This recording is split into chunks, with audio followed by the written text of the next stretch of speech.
manana andraikitra goavana amin'ny fanarenana ny firenena ny fiarahamonimpirenena izay indrindra no nahatonga ny fikambanana M6 tatao namoaka ny paikady 2022 afahana mametraka ny firenena tsara tantana raha antsika ny tatopavao.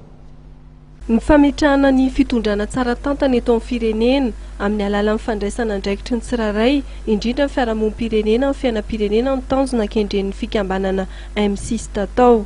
Androany maraina navoaka tamin'ny fomba ofisialy teny amin'ny hôtel Lanosy ny paikady ho an'ny taona 2024 hatramin'ny 2024 na ny plan stratégique 2015-2019 izay norafetin'ny M6 tatao. Ny tao anatin'ny plan stratégique zao voalohany indrindra dia le antsointsika hoe gouvernance et transparence.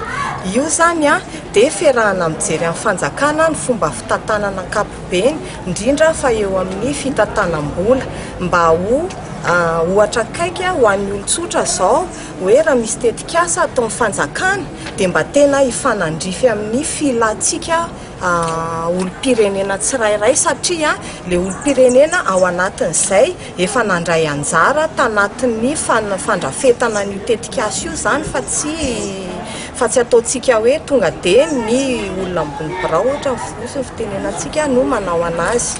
Dia ny faharoa ao anatin'izay mba hatongavana amin'izay aloha dia misy le atao hoe redynamisation de la plateforme nationale de la société civile. Ny olo-pirenena tsirairay zany afaka manao zavatra rehefa mitambatra.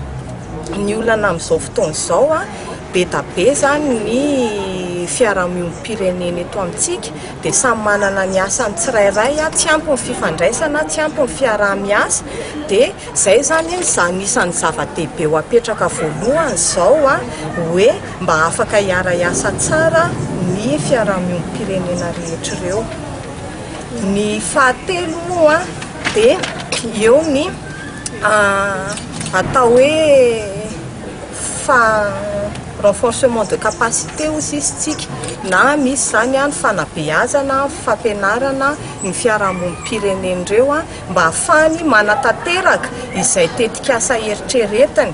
Anisan'ny tanjona ao anatin'io ohatra zao hoe mba manangana tetikasa mifanaraka amin'izay filan'ny tsirairay aloha dia iny avy eo no hitadiavana fanampiana avy any ivelany.